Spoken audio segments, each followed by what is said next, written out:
N യേശുയൻ സമാധാനം, N യേശുയൻ ബലം, എനിക്കെൻ യേശുയൻ സഹായം, എന്തോരാനന്ദം.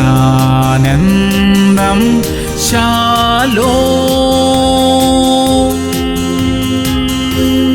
സദൃശ്യവാക്യങ്ങൾ 13:24. വടി ഉപയോഗിക്കാത്തവൻ തന്റെ മകനെ പകയ്ക്കുന്നു, അവനെ സ്നേഹിക്കുന്നവനോ ചെറുപ്പത്തിലെ അവനെ ശിക്ഷിക്കുന്നു. പ്രിയമുള്ളവരെ, അമ്മയപ്പന്മാർ ദൈവഭക്തരായതുകൊണ്ട് മക്കൾ അങ്ങനെ ആകണമെന്നില്ല കേട്ടോ. അവരെ പഠിപ്പിക്കണം, പരിശീലിപ്പിക്കണം, ശിക്ഷ നൽകേണ്ടിടത്ത് നൽകണം. നമ്മുടെ കുടുംബത്തെ ആത്മീകമായി കരം പിടിച്ചു നടത്തേണ്ട ചുമതല നമുക്കുള്ളതാ. വിട്ടുവീഴ്ച കൂടാതെ അത് ചെയ്യണം. മക്കളെയും കൊച്ചുമക്കളെയും ഒക്കെ വളർത്താനുള്ള കൃപയ്ക്കായി പ്രാർത്ഥിക്കാം. സ്വർഗീയ പിതാവേ, ഞങ്ങളുടെ കുടുംബങ്ങളെ ആത്മീകമായി വഴി നടത്താനുള്ള ബുദ്ധിയും വിവേകവും ഞങ്ങൾക്ക് തരണമേ. ഞങ്ങളുടെ മക്കളെ ദൈവിക വഴിയിൽ നടക്കാൻ പരിശീലിപ്പിക്കാൻ ഞങ്ങളെ സഹായിക്കണം കർത്താവേ. യേശു ക്രിസ്തുവിന്റെ നാമത്തിൽ തന്നെ. ആമേൻ, ആമേൻ, ആമേൻ.